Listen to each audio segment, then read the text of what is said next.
বেশি ভালোবাসো? আমি তো তোমাদের দুজনকেই খুব ভালোবাসি। না, তুমি শুধু আমার।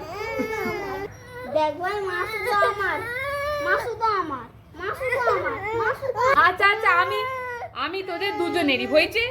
বলি বাবু সোনা, আমার তো মনে হয় মা তোকেই বেশি ভালোবাসে। তোর মেয়ের বিয়ের সময় মা তার নিজের গা থেকে গয়না খুলে দিয়ে দিল। সে তো তোরও ছেলের পৈতের সময় মা তোকে 70,000 টাকা দিল, সেটা কি ভুলে গেলি? 70,000 টাকায় আজকাল কি হয়? তা আগের মাসে মায়ের বার্ধক্য ভাতার টাকা দিয়ে তুই তো তোর মেয়ে জামাইয়ের জামা প্যান্ট কিনেছিলি।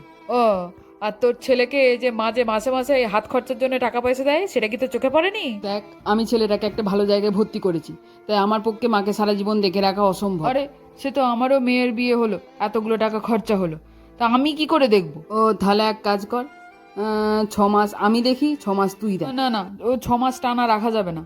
ও সবেতেই নাক গলায়, ও ঘরে শুধু শুধু অশান্তি হবে।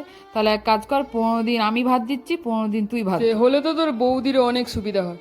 ঠিক আছে, তুই তাহলে আজকে নিয়ে যা, 15 তারিখে তাহলে তুই আমার ঘরকে পাঠিয়ে দিবি। মা, তাহলে 15 দিনের জন্য তোমার জামা কাপড়গুলো একটা ব্যাগে ঢুকিয়ে নাও।